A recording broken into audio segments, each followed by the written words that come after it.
Welcome to Geometry for AP. Today we're going to talk about mid-segments and coordinate proofs. So first thing I want to do is I want you to write down this right here, this definition here. Okay, and so a mid-segment is a special segment. Okay, so let's go ahead and get this essential understanding down also.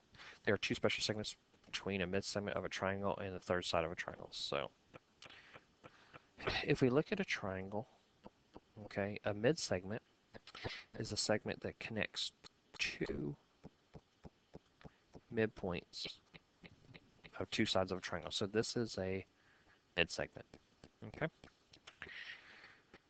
All right. So students will be able to learn what a mid-segment is and be able to use the formula to determine the length of a mid-segment. They also cover the basics of coordinate proofs, and students will be able to determine missing points of a figure on a coordinate plane and work slope or midpoint using variables instead of numbers on a coordinate plane. So first we have our mid-segment definition, and so I'll just make that visible for you. So again, a segment connects the midpoints of two sides of a triangle, but you can have up to three mid-segments. We can have a mid-segment, if we connected and made another midpoint here, we can have multiple different mid-segments. So make sure you get that picture. So the mid-segment theorem says that if a segment joins the midpoint of two sides of a triangle, then the segment is parallel to the third side and is half as long. So the formula we write and that we use is that mid-segment is equal to the third side divided by 2. And we can make this a proportion so that you can cross multiply and solve for any missing information. Okay? So, if we look here, it says, which is the mid-segment? Pause the video, make a choice, see what you think is the mid-segment, and then let's talk about it. All right, so remember that a mid-segment must connect midpoints. So let's look for midpoints first. All right, midpoints. And so this is a midpoint. This was a midpoint. This was not a midpoint. So it must connect those two midpoints. So this one right here, this green one that I've outlined, that is your mid-segment, and that was BC. Now, what is BC equal to? It's equal to 1/2. It's equal to the mid-segment is equal to the side divided by 2. And so that would be x is equal to 10 divided by 2 because this whole side is 10. And so therefore BC would be equal to 5. I'll have a problem just like this on the test where it gives you different side lengths and you gotta be able to figure out which one is the mid-segment. All right, so here's some practice problems. Let's go through this process with some algebra. So DE is right here.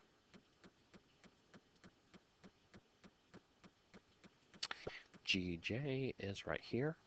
And so it says over here we have all these midpoints, so therefore we know DE is a mid-segment.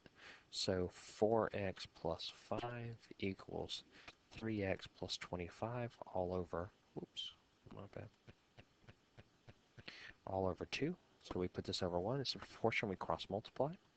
So that'd be 2 times 4x plus 5 equals 3x plus 25.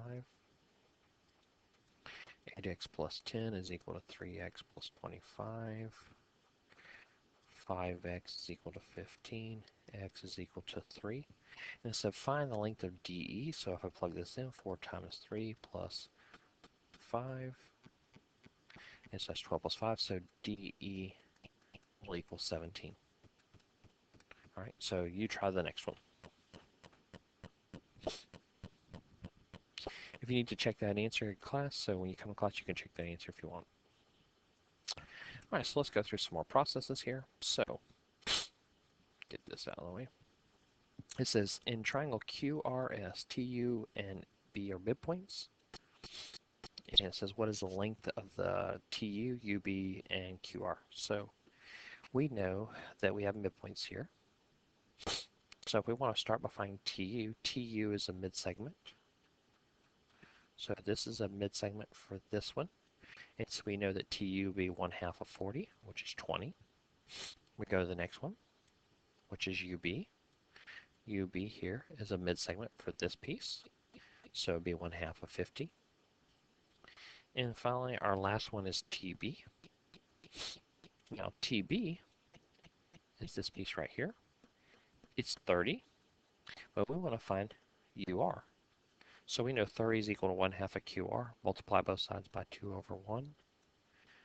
That cancels, so QR is equal to 60. And then you have your three answers. Be able to do this with algebra equations or with numbers. All right. So in this problem, ZO is 2x squared minus x plus 5. TA is 6x squared plus 3x minus 2. Tells us ZO is a midsegment, so 2x squared minus x plus 5 is equal to 6x squared plus 3x minus 2 all over 2, because that is the third side. So it's a proportion, so we have 6x squared plus 3x minus 2 equals 4x squared minus 2x plus 10. I got to distribute that 2 to everything over there. Now I'm going to combine like terms, so this is going to be 2x squared plus 2x each side is going to be plus 5x minus 10 is going to be minus 12 equals 0. Now this is a quadratic with a leading coefficient greater than 1. So I'm going to go through the slip and slide method. So I change my colors here so you can see. So I multiply that 2 into the back. So I get x squared plus 5x minus 24 equals 0. I do the factors of 24.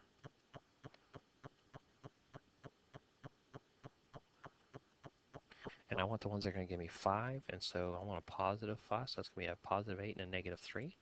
So x plus 8, x minus 3 equals 0. Now, when you're doing the slip and slide method, that we slip the 2 in the back, we got to get it back in, so we divide both sides, both those numbers by 2.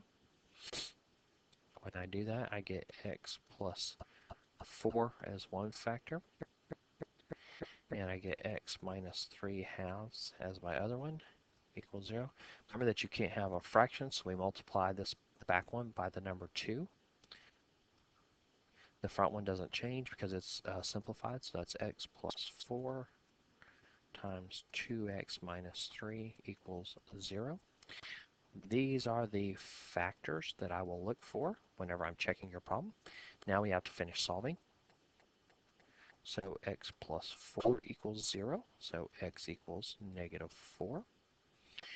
And we have 2x minus 3 equals 0, so 2x equals 3, x is equal to 3 over 2.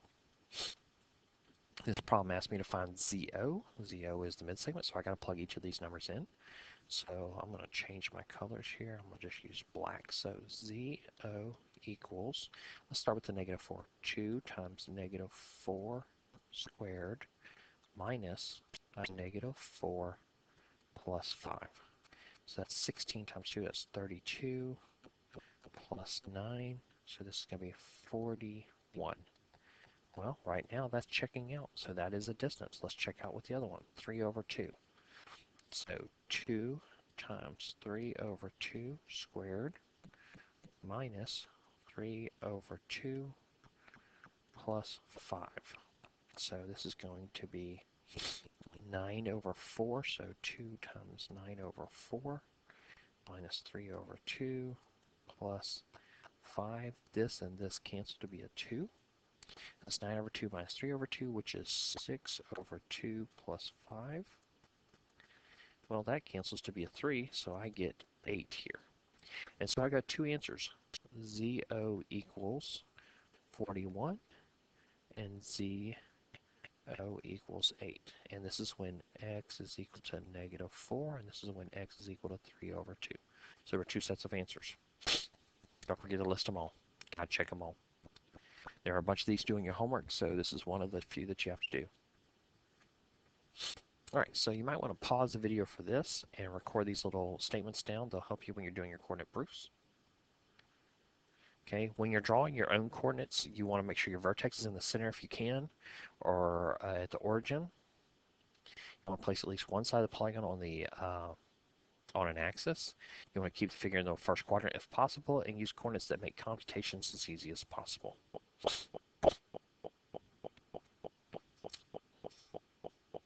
So, if we look at this and we want to find this unknown point, remember that if you go back and look at things, if we got the first quadrant here, remember this is a positive, positive, this is a negative, positive, this is a negative, negative, this is a positive, negative. And so these can help you think about things. Remember that things that are on this axis here are over here, this is a positive number, comma 0. This is a negative number, comma 0. This is 0, comma a positive number. This is a 0, comma a negative number when they're on the axis. So just to help you see where things might be. So if I look at this problem, we're trying to find this one right here. And it says these triangles are congruent. It means lengths are the same. So if I look here, things that are horizontal have the same y value. So if I look here, this y value is here and here, which means this has to have a y value of k. That's the first thing I know. And things that are vertical have to have the same x value. So that means if this value is here, that means this has to be a negative h. And that's the missing coordinate for this. So negative h comma k. Now this is one that has to do with those little four things. It says, sketch triangle ABC, find the lengths of the slope of each side, find the coordinates, and all those things. So I need a little room, so I'm going to expand out this page a little bit. All right. So first things first, let's figure this out. So it said 0 in. So 0 means the x value is 0, and n means it's going to be positive. So we're going to put 0 in right there. So this is point A at 0 in. Then this point C here says m0, so it means positive. Since the y value is 0, this is going to be point C. So this is m comma 0. This is 0 comma n. And so m and n would be where these connect together. So this is point B, m comma n. All right. So let's start off with it says find the length of each side and the slope of each side. So let's start with slope. So the slope of AB equals, well, if it's a horizontal line, remember your Hoy bucks. So Hoy bucks, if it's a horizontal line, it's a y equals, and my slope is 0. Let's do the slope of BC. That's a vertical line, so that means its slope is undefined. And so the slope for AC is going to involve slope formula. So y2, which is 0, minus y1, which is n, all over x2, which is m, minus 0. So when I work this out, this is a negative n all over m. And that's my slope for AC. It's just variables, it's not numbers. We know it's a negative slope because it's going down to the right. Now we want to find the length. The length of this would be from 0 to m and n to n. So n to n doesn't do anything. So the distance here for AB is just an m length. The distance for BC is, notice the m's are the same, so the length is n. But the length of AC, that's different. AC is going to involve that distance formula. So let's go back to that. So x2, which is m, minus x1, which is 0, quantity squared plus y2, which is 0, minus y1, which is n, quantity squared.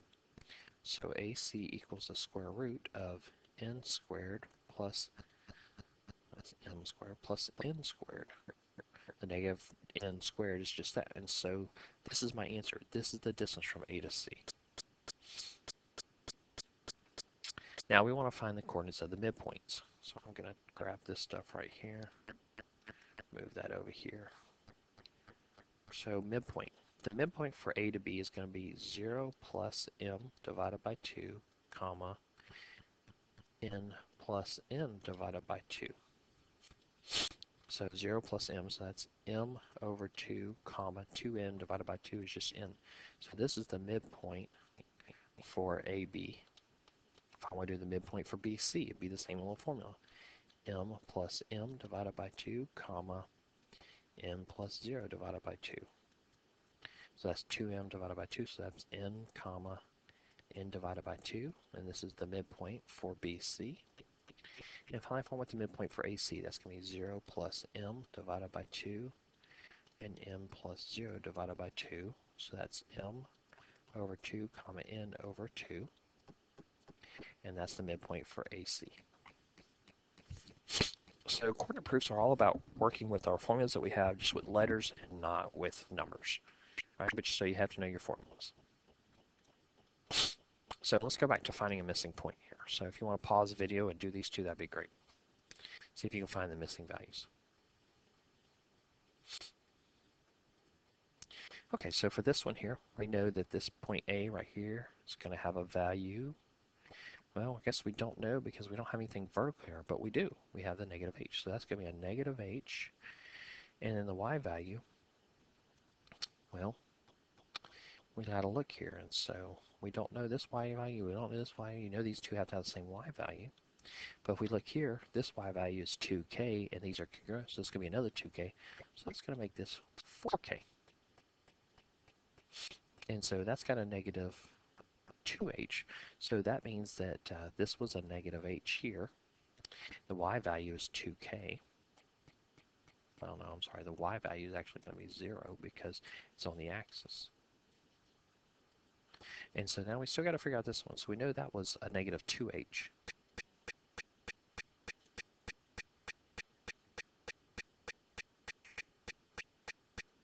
All right, so that y is, but it's going to have the same y value of here as this one.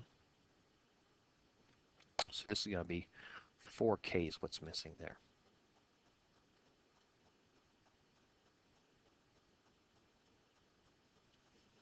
So you're basically just looking at the values and trying to figure out what's the missing value using the patterns. Now, these are all midpoints. So if I have h plus h, that's 2h divided by 2, that's going to be the same h value. 2k plus 0 is 2k divided by 2 is going to make that k. So that value is h comma k.